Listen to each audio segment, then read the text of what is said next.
Hello and welcome to Don't Play Sports. I'm James alongside Pat. Today we're going to be talking about a few topics. We didn't have an episode last week, so this will be for the last 2 weeks what's been going on in the major leagues. Heating up. Yeah, it is starting to heat up finally. Took long enough. The White Sox signed one of the best closers in baseball in Liam Hendriks. Hendriks signed a really big contract, though, a 3-year, $54 million deal. I know the White Sox are young and they haven't given a lot of guys big contracts yet. But when you look at it, Dallas Keuchel's getting paid, Jose Abreu's getting paid, Yasmani Grandal's getting paid. So I didn't understand it that much. I really thought they were going to bring back Colomé or go after another pretty good reliever. But I do like that they're trying to solidify that bullpen, and that bullpen is very good right now. So what are your thoughts on the White Sox signing Hendriks? Yeah, they've always loved their bullpen. I know, of course, Renteria isn't at the helm anymore, but he really loved his bullpen. Back in 2019, they were in a 10-man bullpen. But obviously, anytime you bring in a guy like Liam Hendriks, it's a great move. So, Absolutely. like A plus plus. Money's not that big of an issue. Like, of course, he's a reliever getting 18 per year, but it's a 3-year deal, and he's going to perform. Absolutely. So the next thing we're going to talk about is the Nationals signed free agent outfielder Kyle Schwarber to a 1-year, $7 million deal. I like this move for the Nationals. He was non-tendered earlier in the offseason by the Cubs. It's kind of like a low-risk, high-reward. I mean, 2019 was his best season where he batted .250 and hit 38 home runs. But he really, as a lot of power hitters did not have a good 2020, batting .181, only hitting 11 home runs in a 60-game season. But still, the Nationals, they still need a few more pieces if they want to try and contend with the Mets and the Braves, who are just getting better and better. So not the Braves, but the Mets especially. We'll talk about that in a minute.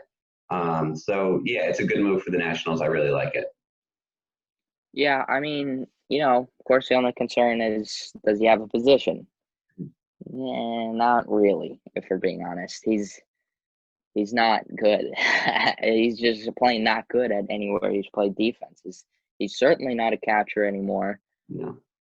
I guess you're saying he's a left fielder, even though he's proven to not be great at that either. I was expecting him to go to the AL, especially now that it seems we might not see a DH in the NL in 2020. Yeah, absolutely. So it was interesting, though, that outfield, obviously Juan Soto, one of the top 5 best players in baseball, but that outfield has a lot of upside. I mean, Schwarber could come back to his 30-plus home run seasons, and Victor Robles is still very young and is progressing well.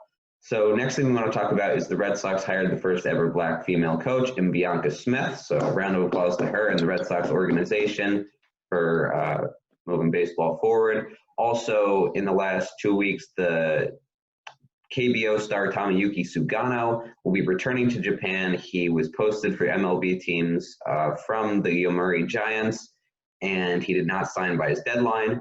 So a lot of teams had interest in him, but he does have an opt-out after next year, so he can come back and will most likely sign within the next few years in the MLB.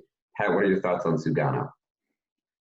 Obviously, I really would have loved to see him go somewhere like, the Padres were in on him before. Obviously, they made those 2 big trades. You saw the Phillies in on him, the Mets in on him, the Mets and Blue Jays in on him, just like they're in on everybody else, it seems. And, it would have been fun to see. He's got nasty stuff. I know he would have lit it up, but, we'll see. We'll see what happens in a few years. He should be coming over. Yeah, he's also still very young, and a lot of Asian players, when they come over, are a little bit older. Even like Ichiro was around 30 when he came over. So it's good to see. Same with Ha-Seong Kim. He's only 25, which is great. So it's good that these guys are coming over early so they can have longer careers in MLB. The next big thing is one of our big topics. We are recording this on a Friday, and today it is said that after so many rumors, DJ LeMahieu will finally re-sign with the Yankees to a quite small 6-year, which is not small, but $90 million deal. That's only $15 million a year. It's a long deal, which is what DJ wanted. He wants to play the rest of his career for New York, he said. But only $15 million a year for a guy who probably deserves at least 22, if not more. He was a beast for Yankees over the last 2 years, batting .336, a .922 OPS, 2 Silver Sluggers, and 2 times where he's finished in the top 4 for MVP, including finishing 3rd in 2020. So, Pat, what are your thoughts on this kind of underwhelming LeMahieu deal? Yeah, obviously great for the Yankees that he's coming back.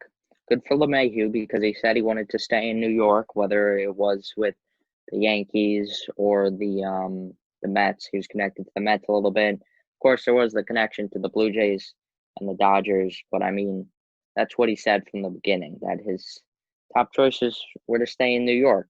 So, I mean, I think after all this holding out, there's a lot of speculation he was going to get the money that JD Martinez got a couple years ago after his 2017 season. Pretty similar to DJ in the way of, breaking out as the guy he used to be or always could be, if you will. And he didn't get that. He got his 6 years, but only $90 million is certainly underwhelming from what we thought it was going to be. I thought he was going to get more than 90 million for either 4 or 5 years, which is pretty crazy to think about. The next thing we talked about was the big trade so far this offseason. There have been a lot of trades this year, but this was a big one. The Mets acquired Indian shortstop Francisco Lindor, along with their pitcher Carlos Carrasco. In exchange, they gave to the Indians shortstops Ahmed Rosario and Andres Jimenez, along with 2 prospects in Josh Wolf and Isaiah Green. We're going to give our grades for this trade. Mets, if they are able to extend Lindor, which seems like it will be a possibility, he says he's up for an extension in his press conference. Both him and Carrasco were very excited to play for the Mets in their press conference. I think it's an A for the Mets if they can extend Lindor, because now you have another solid piece in that rotation, which is much needed until Noah Syndergaard returns in July from Tommy John surgery. And you have one of the 3 best shortstops in baseball. So that's a plus, of course. For the Indians, I see where they're going. They have been wanting to trade Lindor because the American League Central is getting better. They're not going to have a great 2021 season. It doesn't look like they still have Shane Bieber and Jose Ramirez, but I don't know. I can give them a C+. I mean, Jimenez is a talented young player. Rosario has a lot of upside, and both the prospects are solid prospects, but I thought they were going to get more for Lindor, really. Pat, what's your thought? Obviously, I mean, Francisco Lindor, one of the most dynamic players in the game, one of the most dynamic personalities in the game. It's a great move. There's no way around it. If they extend him, obviously that's even better. But even if it's just a 1-year thing, obviously it's not as good. That's not what you want. But it's still a good trade. Obviously, the return back to Cleveland. Jimenez is definitely super high upside. Rosario, if he has a season like he did in 2019. Another very good player. Wolf and Green are not maybe the level of prospect you thought would be going to Cleveland in the Lindor trade, but it's not like they're bums or anything out there. I mean, but Mets kept intact their top 8 prospects while trading for one of the best players in baseball, along with a very, very established starting pitcher. So Mets is definitely an A, if not an A+, and I'll give the Indians B- C range, Yeah. All right. Well, thank you all very much for watching. And we have a lot of new stuff coming up, a few interviews coming up. So make sure to support us in any way you can. Instagram at Double Play Sports 2021, because that's the year we're in. Thank you so much. Yeah, I tried to log in the other day. It took me like a solid 10 minutes to figure out why I couldn't get in. All right. Thank you guys so much for watching, and we'll see you next week.